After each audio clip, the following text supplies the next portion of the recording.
आकाशवाणी भोपाल से प्रस्तुत हैं प्रादेशिक समाचार।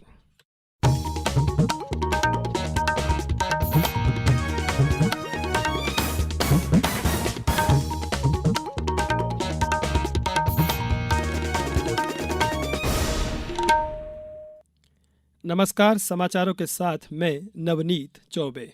सबसे पहले इस बुलेटिन के मुख्य समाचार। राष्ट्रपति द्रौपदी मुर्मू आज से प्रदेश के 2 दिवसीय दौरे पर विभिन्न कार्यक्रमों में होंगी शामिल। सरकार ने एक राष्ट्र एक चुनाव के लिए गठित समिति की सिफारिशों को किया स्वीकार।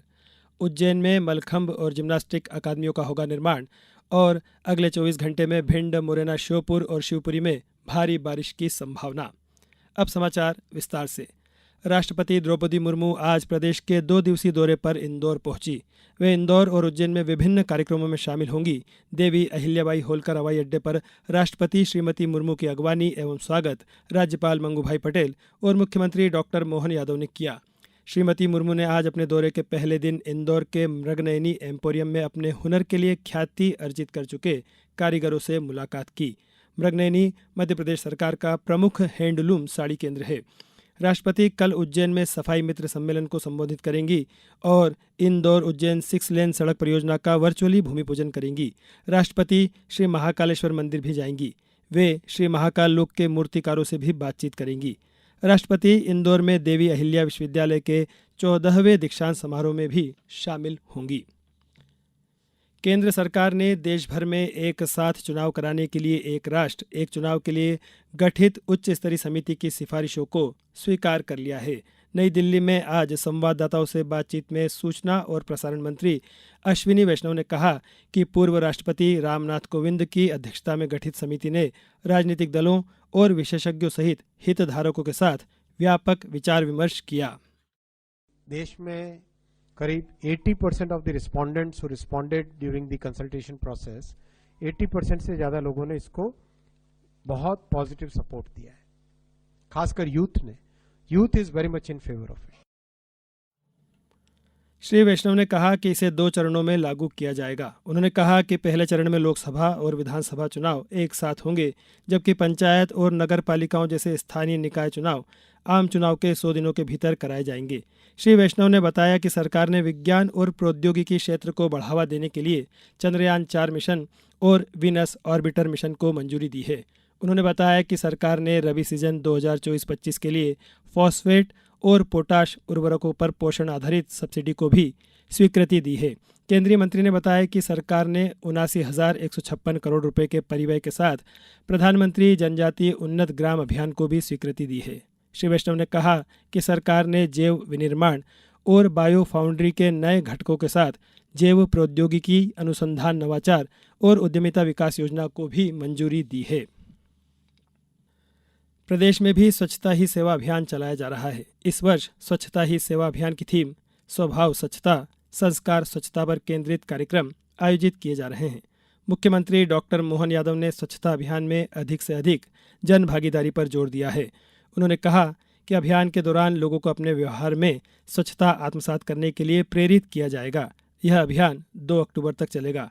खंडवा, गुना, बालाघाट सहित अन्य जिलों में भी अभियान के दौरान कार्यक्रम आयोजित किए जा रहे हैं। केंद्रीय वित्त मंत्री निर्मला सीतारमण ने आज एनपीएस वात्सल्य योजना का शुभारंभ किया।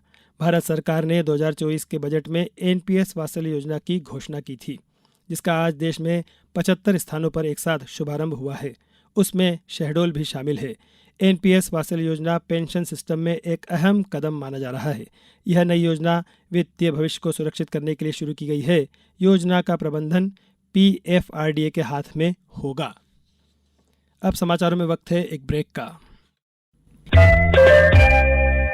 ये समाचार आप आकाशवाणी मध्य प्रदेश से सुन रहे हैं। हमारे समाचारों को अब आप कभी भी और कहीं भी अपनी सुविधा के अनुसार सुन सकते हैं। ये समाचार बुलेटिन यूट्यूब, एक्स प्लेटफॉर्म और फेसबुक पर AIR न्यूज भोपाल पेज पर सुने जा सकते हैं। इसके अलावा आप हमारी वेबसाइट newsonair.gov.in पर अथवा न्यूज ऑन AIR ऐप पर भी समाचार सुन सकते हैं। समाचारों में एक बार फिर आपका स्वागत है। मुख्यमंत्री डॉक्टर मोहन यादव ने कहा है कि प्रदेश में मलखंभ और जिम्नास्टिक को प्रोत्साहित करने के लिए उज्जैन में अकादमियों का निर्माण किया जाएगा। आज खेल एवं युवक कल्याण विभाग की गतिविधियों की समीक्षा के दौरान उन्होंने कहा कि साहसिक खेल गतिविधियों को पर्यटन एवं वन के साथ जोड़कर स्पोर्ट्स एडवेंचर के रूप में मुख्य खेलों में शामिल करें। डॉक्टर यादव ने कहा कि विभिन्न जिलों से युवाओं का चयन कर साहसिक खेल गतिविधियों का आयोजन किया जाए। उन्होंने कहा कि महिला, किसान, युवा, गरीब को ध्यान में रखकर रोजगारोन्मुखी कार्यक्रम संचालित किए जाएं। मुख्यमंत्री ने कहा कि प्रत्येक जिले में खेल स्टेडियम का निर्माण इस प्रकार किया जाए कि प्रत्येक स्टेडियम में एक हेलीपैड भी हो। केंद्रीय माध्यमिक शिक्षा बोर्ड सीबीएसई की वर्ष 2025 की बोर्ड परीक्षाओं में भाग लेने वाले 9वीं और 11वीं कक्षा के छात्रों का पंजीकरण आज से शुरू हो गया है। सीबीएसई की अधिसूचना के अनुसार पंजीकरण की अंतिम तारीख 16 अक्टूबर है। सीबीएसई से संबद्ध विद्यालय cbse.gov.in पर अपने छात्रों का पंजीकरण करवा सकते हैं। अधिसूचना में बताया गया है कि 2025-26 सत्र में 10वीं और 12वीं की बोर्ड परीक्षा में वे सभी छात्र परीक्षा दे सकेंगे जिनका नाम और विवरण उनके स्कूलों की ओर से दाखिल करा दिया गया है। स्कूलों को छात्रों का विवरण दाखिल करने से पहले सीबीएसई पोर्टल पर खुद का भी पंजीकरण कराना होगा। सीबीएसई ने कहा है कि स्कूलों को यह सुनिश्चित करना होगा कि अनधिकृत और असंबद्ध संस्थानों के छात्र उनके स्कूल में नियमित कक्षाओं में भाग नहीं ले रहे हैं। बोर्ड ने यह भी कहा कि छात्रों को सीबीएसई के अलावा किसी अन्य बोर्ड में पंजीकृत नहीं करवाया जा सकता। अब बात मौसम की। प्रदेश में लो प्रेशर एरिया और मानसून टर्फ की वजह से बारिश का सिलसिला जारी है। प्रदेश के पूर्वी हिस्से यानी जबलपुर, शहडोल, रीवा और सागर संभाग में एक्टिव हुआ स्ट्रॉन्ग सिस्टम अब आगे बढ़ गया है। मौसम विभाग ने अगले 24 घंटे में भिंड, मुरैना, श्योपुर और शिवपुरी में तेज़ बारिश की संभावना जताई है, जबकि भोपाल, इंदौर, उज्जैन, ग्वालियर, जबलपुर सहित अन्य जिलों में हल्की बारिश और गरज चमक की स्थिति बनी रह सकती है। कल प्रदेश के 24 से ज़्यादा जिलों में बारिश हुई। रीवा में सबसे ज़्यादा 4 इंच बारिश हुई। विक्रम साराभाई अंतरिक्ष केंद्र के निदेशक डॉक्टर उन्नी कृष्णन नायर ने आज कहा कि भारतीय अंतरिक्ष अनुसंधान संगठन इसरो गगनयान कार्यक्रम के तहत पहला मानव रहित मिशन भेजने की तैयारी कर रहा है। बेंगलुरु में आयोजित 8वीं बेंगलुरु स्पेस एक्सपो से अलग संवाददाताओं से बातचीत में उन्होंने बताया कि मानव रहित मिशन का ऑर्बिटल मॉड्यूल बनकर तैयार है और इसे जल्द ही श्रीहरिकोटा ले जाया जाएगा। पहला गगनयान मिशन इस वर्ष के अंत में भेजा जाएगा।